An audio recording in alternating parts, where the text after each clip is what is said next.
Miss Mary Gerard. Sir, congratulations. That was such a wonderful performance. And I think since I don't know what kind of preparations that you did, because you brought to life not just a female character, but somebody who's supposedly insane. What preparations did you do to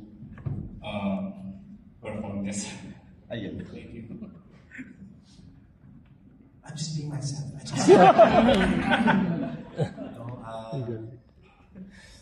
I don't know.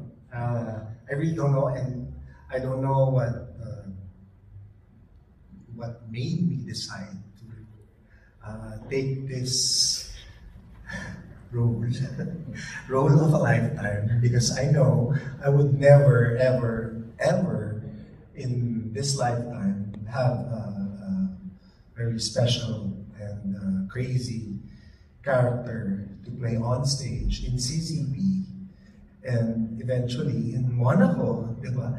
So yeah, I just jumped into it because I am in the crossroads of my life right now. Ano bang gagawin ko? Ano ba bang gusto kong gawin? Ano ba bang what should I do? I made films, I made series, play, okay, tapos ano pa, what else?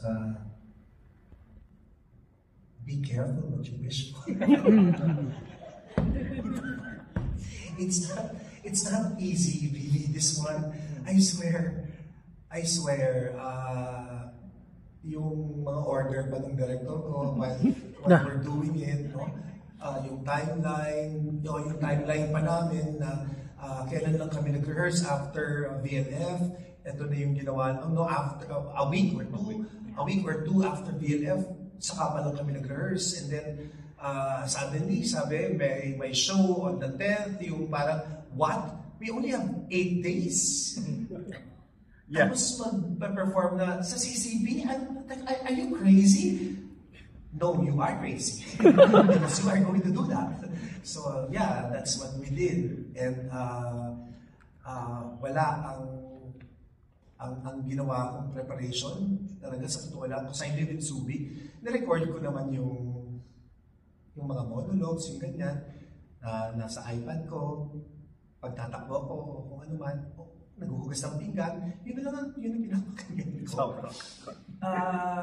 Para lang din tumagos sa kaluluwa ko siguro yung character ni Mary Gerard, because I am not a woman. Wala rin naman akong anak, di ba? So kailangan ng truth eh.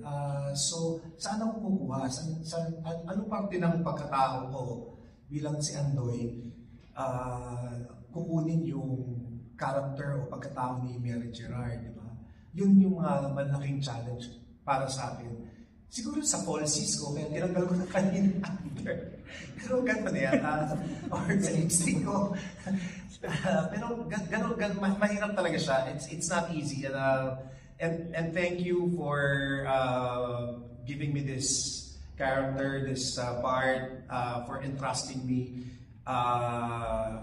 Maraming salamat kasi kaya ko pa pala to push it to the wall, to the limit, you know. And thank you for supporting us. We are an independent company. Hirap na hirap po kami. So maraming salamat po. Yeah.